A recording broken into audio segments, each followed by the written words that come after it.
കഷ്ടപ്പെട്ട് വീഡിയോസ് ചെയ്യുന്ന ചാനൽസ് മാത്രം യൂട്യൂബിൽ നിന്ന് ഹാക്ക് ചെയ്യപ്പെടുന്നു. ബാക്കിയുള്ള അൺബോക്സിനോടിനെ പോലത്തെ ഒരു ഉപകാരമില്ലാത്ത വീഡിയോസ് ചെയ്യുന്ന ചാനൽസ് എന്തുകൊണ്ട് ഹാക്ക് ചെയ്യപ്പെടുന്നതാണ്? അൺബോക്സിനോടിൻ്റെ ഉമ്മാനെ കാണാൻ വേണ്ടി ലക്ഷക്കണക്കിന് ആൾക്കാരെ കേരളത്തിൽ സ്വന്തം ഉമ്മാനെ നോക്കാൻ വകയില്ലാത്തവരൊക്കെ അയച്ചിട്ട് ഞാൻ എല്ലാവരോടും മാപ്പാറൊക്കെ. പക്ഷെ അൺബോക്സിനോട് അങ്ങനല്ല. അൺബോക്സിനോട് ആരൊക്കെ പൊക്കി പറയുന്നത് തെറ്റാണ് നമുക്ക് പറയാനുള്ള അവകാശം നമുക്കില്ലേ? അതുകൊണ്ടല്ലേ ഡൂടെ ഇവിടെ തെറ്റ് ചെയ്തോ, ഇത് തെറ്റാണ് ഡൂടെ. ഞാൻ കാണാൻ ചതിച്ചിട്ട് നീ അതിൽ നിന്ന് ഉണ്ടാക്കുന്ന പൈസ എനിക്ക് എന്ത് നേടാനാണ് മനസ്സിലാക്കാത്തതൊക്കെ. ഒരാളെ പറ്റിച്ചിട്ട് അത് ഉപയോഗിച്ച് ഉണ്ടാക്കുന്ന പൈസ അവൻ തിന്ന് നിറാമായ പൈസ. അതായത് എല്ലാവർക്കും ഓൺലൈൻ മോൻ്റെ പുതിലോട്ടിലേക്ക് സ്വാഗതമൊക്കെ. അപ്പോൾ ഗൈസ്, കഴിഞ്ഞ ദിവസം ഇന്നലെ നമ്മൾ അഷ്കർ ബ്രോൻ്റെ ചാനൽ ഹാക്ക് ചെയ്യപ്പെട്ടും ഇന്നലെ സുബൈക്ക് അത്ര ഹാക്ക് ചെയ്യപ്പെട്ടതൊക്കെ.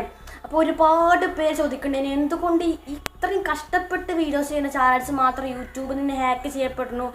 ബാക്കിയുള്ള അൺബോക്സിനോടിനെ പോലത്തെ ഒരു ഉപകാരമില്ലാത്ത വീഡിയോസ് ചെയ്യുന്ന ചാനൽസ് എന്തുകൊണ്ട് ഹാക്ക് ചെയ്യപ്പെടുന്നതാണൊക്കെ.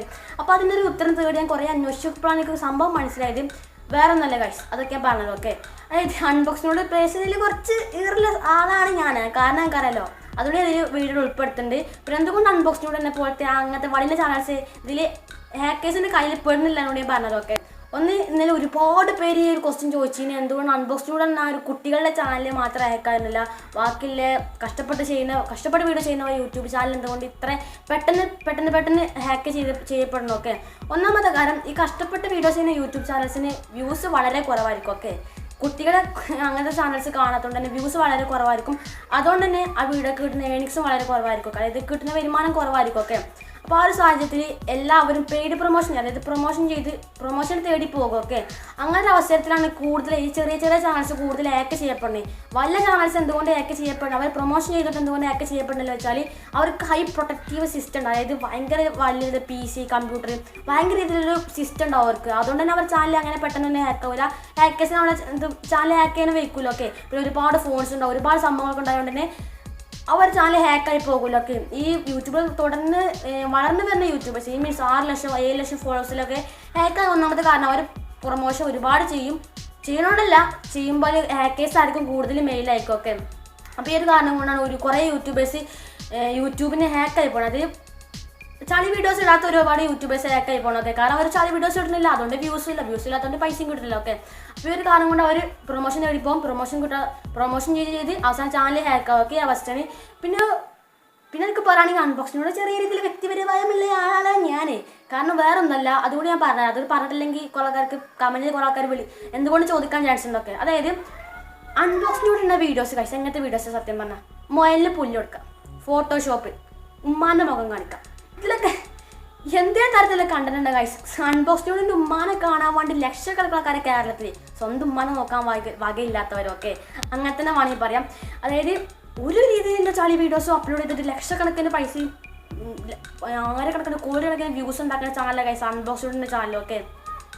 അപ്പോൾ ആ ഒരു ചാനൽ അങ്ങനെ വീഡിയോസ് ഇട്ടപ്പോൾ ഒരുപാട് തെറ്റ് ചെയ്ത ചാനലാണ് അൺബോക്സിനോട് ചാനലൊക്കെ. അപ്പോൾ ഞാൻ പറഞ്ഞു അൺബോക്സിനോട് തെറ്റ് ചെയ്തിരിക്കണത് അത് നിങ്ങൾ തെറ്റ് ചെയ്തു നിങ്ങളത് മറച്ച് വെക്കാണ്. നിങ്ങളെ തെറ്റ് ചെയ്ത് നിങ്ങൾ അറിഞ്ഞിക്കണം, അത് ബാക്കിയുള്ളവരും അറിഞ്ഞിക്കണം, അത് എല്ലാവരും മറച്ച് വെക്കണം. അതിൻ്റെ ഇടയിൽ ഒരാൾ വന്നു, നീ തെറ്റ് ചെയ്തിരിക്കണ ഓൺലൈൻ മോന് തെറ്റ് ചെയ്തിരിക്കണേ, നിങ്ങൾ തെറ്റ് ചെയ്യാൻ പാടില്ലായിരുന്നു എല്ലാവരോടും പറയണം. അപ്പോൾ ഞാൻ എന്താ ചെയ്യുന്നത് വെച്ചാൽ സോറി, ഞാൻ അങ്ങനെ തെറ്റ് ചെയ്തിരിക്കണേ, ഞാൻ പരസ്യമായി സമ്മതിക്കും.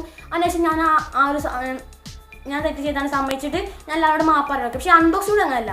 അൺബോക്സിനോട് ആരൊക്കെ പൊക്കി പറയുന്നത് അവർക്കൊന്നും ഡൂഡ് കോപ്പറേറ്റ് കൊടുക്കില്ല. പറഞ്ഞാൽ മനസ്സിലായില്ല, ഇതാ കണ്ടോളും.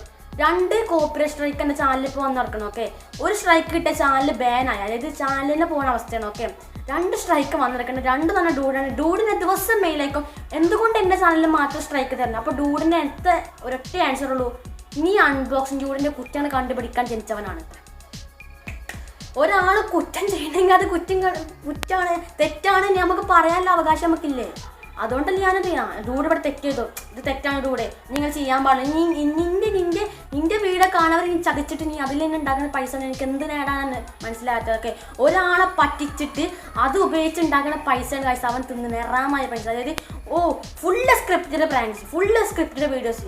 ഒരാളെ പച്ചക്ക് പറ്റിച്ചെന്ന അവസ്ഥയാണ് കഴിച്ച് ഡൂഡ് ചെയ്തിരുന്നത്. അത് ഞാൻ ചൂണ്ടിക്കാണിച്ചപ്പോൾ അതുവരെ ഇല്ലാത്തൊരു കോപ്പിറൈറ്റ് സ്ട്രൈക്കും, അതുവരെ ഇല്ലാത്തൊരു കമ്മ്യൂണിറ്റി, അതുവരെ ഇല്ലാത്തൊരു വാർണിങ്ങും ഡൂഡ്. ഡൂഡ് എന്നെ പല വീഡിയോസിലും പറയാൻ കേട്ടിട്ടുണ്ട്. ഞാൻ എൻ്റെ കോപ്പിറൈറ്റിൻ്റെ ഭാഗത്തൊക്കെ തിരിഞ്ഞു നോക്കാറില്ല. ഡൂഡ് പഠിച്ച ഘടന ഗൈസ്, പഠിച്ച ഘടന. ഓൺ സ്പോട്ട് 2 ദിവസത്തിനുള്ളിൽ എനിക്ക് സ്ട്രൈക്ക് തന്നു, 2 സ്ട്രൈക്ക്. എന്നിട്ട് പറയുകയാണ് ഇനി അൺബോക്സിൻ്റെ വീഡിയോസ് യൂസ് ചെയ്യരുത്. ബാക്കിയുള്ള യൂസ് ചെയ്തിട്ട് ഒരു കുഴപ്പമില്ല, അതിനൊന്നും സ്ട്രൈക്ക് കൊടുക്കില്ല. ബാക്കിയുള്ള എൻ്റെ വീഡിയോസ് അതേപോലെ യൂട്യൂബ് കിട്ടോട്ടെ, ഞാൻ സ്ട്രൈക്ക് കൊടുക്കില്ല. ഒരു എഡിറ്റിംഗ് ചെയ്യാൻ സ്ട്രൈക്ക് കൊടുക്കില്ല. ബാക്കിയുള്ള എന്ത് വീഡിയോസ് ഇട്ടോട്ടെ, അൺബോക്സിൻ്റെ ചാനൽ ഇട്ടോട്ടെ, ഒരു കുഴപ്പമില്ല. പക്ഷേ അൺബോക്സിനോട് കുറ്റം പറയുന്ന വീഡിയോസ് ഇട്ടത്, അൺബോക്സിനോട് ന്യായക്കാരാണ്, അൺബോക്സിനോട് കിൻഡർ ജോയാണ്. ഓക്കെ ഗൈസ്, ഇതാണ് ഗൈസ് ഇപ്പം നടന്നുകൊണ്ടിരിക്കുന്നത്. ഒന്ന് അഷ്കർ ട്രെക്കിൻ്റെ ചാനൽ ഏക്കാതെ എനിക്ക് ഭയങ്കര വിഷമം. അത്രയും കഷ്ടപ്പെട്ട് വീഡിയോസ് അപ്ലോഡ് ചെയ്യുന്ന വ്യക്തിയാണ് അഷ്കർ ടെക്ക്. ഓക്കെ, കാരണം ഒരു 12 മണിക്കൂർ 14 മണിക്കൂറൊക്കെ ഇരുന്ന് എഡിറ്റ് ചെയ്യുന്ന വീഡിയോസ് ഗൈസ് അഷ്കർ ടെക്കിൻ്റെ ഓരോരോ വീഡിയോസും. അതല്ലാതെ ഒരു ക്യാമറ പിടിച്ചിട്ട് ഗൈസ് നമ്മളിന്ന് ഫോട്ടോഷോപ്പ് എടുക്കാൻ പോവാണ്. നമ്മളിന്ന് ഫോട്ടോഷോപ്പ് എടുത്തിട്ട് വരും, നമുക്ക് ലാജിക്ക് ഫോട്ടോ എടുക്കണം, നമുക്ക് ഭക്ഷണം കഴിക്കണം, അങ്ങനത്തെ വീഡിയോസ് ചെയ്യുന്നവരല്ല ഗൈസ്. നമ്മൾ അഷ്കർ ടേക്കൊക്കെ പറഞ്ഞാൽ അവർക്കൊക്കെ ഭയങ്കര ഇതിൽ കഷ്ടപ്പെടും. ഇപ്പോൾ ഞാൻ തന്നെ നോക്കുകയാണെങ്കിൽ ഞാൻ ഇപ്പോൾ ഉപയോഗിക്കുന്ന ലൈറ്റ് കൊണ്ട് ഇങ്ങനെ തോന്നുന്നില്ല, അതൊക്കെ ഭയങ്കര വേർപ്പുണ്ട്, ഭയങ്കര ചൂടാണ് ഇവിടെ. ഓക്കെ, ഞാൻ 1 2 3 5 ലൈറ്റ് ഉപയോഗിച്ചിട്ട് എന്നിട്ട് വേറെ എത്ര ക്വാളിറ്റി കിട്ടുള്ളൂ. ഓക്കെ, മനസ്സിലായില്ലേ? ഒന്ന് അവരുടെ സിസ്റ്റം ഭയങ്കര സ്ട്രോങ് ആണ് അൺബോക്സിംഗ് ജോഡിൻ്റെ. 2 ചളി വീഡിയോസ് ഇടുന്നതുകൊണ്ട് തന്നെ അവർക്ക് പ്രൊമോഷൻ തരി പോകണില്ല, കാരണം ഇഷ്ടംമാതിരി പൈസ യൂട്യൂബിന് കിട്ടുന്നത്. അറൗണ്ട് 6 ലക്ഷം 7 ലക്ഷം ഒക്കെ എമൗണ്ട് കിട്ടുന്നുണ്ടൊക്കെ. എൻ്റെ ഏണിങ്സും എൻ്റെ വ്യൂസിൻ്റെ ഏണിങ്സും യൂട്യൂബ് അൺബോക്സിങ്ങിൻ്റെ വ്യൂസിൻ്റെ ഏണിങ്സും വെച്ച് നോക്കുകയാണെങ്കിൽ അറൗണ്ട് 8 ലക്ഷം രൂപയ്ക്ക് എനിക്ക് കണക്ക് കൂട്ടുമ്പോൾ കിട്ടണം. അമ്മാതിരി വലിയ റവന്യൂ ഗൈസ്. പിന്നെ അവൻ എന്ത് പ്രൊമോഷൻ തേടി പോകണം, പിന്നെ എന്തെങ്കിലും ബാക്കിയുള്ള ആൾക്കാർ അവനെ ഹാക്ക് ചെയ്യണം ഗൈസ്. ഇതൊക്കെയാണ് ഗൈസ് അവസ്ഥ എന്ന് പറയുന്നത് യൂട്യൂബിൽ. നല്ല രീതിയിൽ കഷ്ടപ്പെട്ട് ഗ്രോ ചെയ്ത് വരുന്ന ആൾക്കാർക്ക് ഒന്നുമില്ല. ഇനി അങ്ങനെ അവരിലെ തെറ്റിന് ചൂണ്ടിക്കാണിക്കാൻ പോകുന്ന എല്ലാവർക്കും സ്ട്രൈക്കും വാർണിങ്ങും മറ്റേ തലയും ചാനൽ തീർപ്പിക്കലൊക്കെയാണ് ഗൈസ്. അല്ലാത്ത കഷ്ടപ്പെട്ട് ചെയ്യുന്നവർക്കൊക്കെ വ്യത്യാസം നീച്ചു നോക്കുമ്പോൾ ചാനൽ കാണുമല്ലോ. ഓക്കെ, അത് ഗൈസ് അഷ്കർ ബ്രോനെ പിന്നെ ഒരുപാട് പേര് ചോദിച്ചതിൻ്റെ ആൻസർ മതിരെ വന്നിരിക്കുന്നത്. എനിവേ ഇഷ്ടപ്പെട്ടെങ്കിൽ അയക്കണം, ഇഷ്ടപ്പെട്ടെങ്കിൽ. പിന്നെ അൺബോക്സിനോട് ദിവസം പോയി മെയിൽ അയക്കണം, എൻ്റെ ചാനലിൽ സ്ട്രൈക്ക് ഒഴിവാക്കി തരണം പറഞ്ഞിട്ട് അതേ ഒരു മെയിലും ഒരു മറുപടി തന്നിട്ടില്ല. എനിവേ ബാക്കിയുള്ളവർക്കാണെങ്കിൽ ചാടിക്കയറി മറുപടി കൊടുക്കുന്ന ആളും ബാക്കി അൺബോക്സിനോട് കുറച്ച് പൊക്കിക്കണമെങ്കിൽ ഗൈസ് അതാണ് അവസ്ഥ. ഓക്കെ, അൺബോക്സിനെ കുറച്ച് നമ്മൾ പൊക്കി പറയുമ്പോൾ ട്രോൾ ചെയ്തു. ഓൻ എന്നോട് കമൻറ്റ് വെച്ചിട്ടും ലൈക്ക് അടിച്ചിട്ടും അങ്ങനെ ഒരു പൊന്തിച്ചു. ഓക്കെ, ബാക്കിയുള്ള എന്തെങ്കിലുമൊക്കെ ഇതാണ് നീ ചെയ്ത തെറ്റാണ് ചൂണ്ടിക്കാണിച്ചാൽ ഓൺ സ്പോട്ടിൽ സ്ട്രൈക്ക്. ഇനി അൺബോക്സിൻ്റെ വീഡിയോസ് യൂസ് ചെയ്ത് അടുത്ത സ്ട്രൈക്ക് വരുന്നത് ഗൈസ്. ഇതാണ് ഒരു യൂട്യൂബർ. ഇവനൊക്കെ ഏതാ ഗൈസ്? ഇവനൊക്കെ സപ്പോർട്ട് ചെയ്യാൻ 31 ലക്ഷം ആൾക്കാരുണ്ട് പറയുമ്പോൾ അടിപൊളി. ഓക്കെ, അപ്പോൾ കേരളത്തിൽ 31 ലക്ഷം ആളുകളുടെ തെളിച്ച വാണത്തിനോടുകൂടി ഈ വീഡിയോയുടെ അവസാനിക്കാൻ ഇഷ്ടപ്പെട്ടെങ്കിൽ ലൈക്ക് ചെയ്യണം, ഇല്ലെങ്കിൽ ഷെയർ ചെയ്യണം. ഓക്കെ, അപ്പോൾ അടുത്ത ദിവസം കാണാം ഗൈസ്. ഒരുപാട് കഷ്ടപ്പെട്ട് എടുക്കണം കേട്ടോ. ഇന്നലെ 4-5 വീഡിയോസ് ഞാൻ ഷൂട്ട് ചെയ്തു, അതിനൊന്നും ഒരു വ്യൂസും ഇല്ല. ഇനി ഓനൊരു ദിവസം മയക്കും പിടിച്ച് 2 കുലുക്കുന്നതിന് ഗൈസ് ലക്ഷക്കണക്കാരെ കാണും, മൊയലിന് പുല്ല് കൊടുക്കാൻ. എന്തൊക്കെ ഗൈസ്, അതൊക്കെ സത്യം പറഞ്ഞാൽ അസൂയല്ല ഗൈസ്. ഒരു മലയാളികളുടെ ദുരന്തവാസമാണെങ്കിൽ ഇതിന് പറയും. ഓക്കെ, സത്യം പറഞ്ഞാൽ അങ്ങനെ തന്നെ പറയും. ഓക്കെ, അടുത്ത ദിവസം കാണാം ഗൈസ്. ബൈ. ഒരുപാട് പേര് അസൂയ പറഞ്ഞുകൊണ്ടേ കാര്യം പറഞ്ഞത്. എനിക്കെന്തിനാ അസൂയ? എന്തായാലും അതൊക്കെ കണ്ടിട്ട് അവനെക്കാട്ടിൽ എന്ത് ഏറിപ്പോണ് ഞാൻ ആത്മാഭിമാനം വേണ്ട ഗൈസ്. ആത്മാഭിമാനം. ഓക്കെ, അപ്പോൾ അടുത്ത ദിവസം കാണാം ഗൈസ്. പിന്നെ ഈ വീഡിയോ കണ്ടതിന് ശേഷം നമുക്ക് സ്ട്രൈക്ക് ഒഴിവാക്കി തരില്ല അറിയില്ല, പക്ഷേ തിരുമ്പി വന്നിട്ട്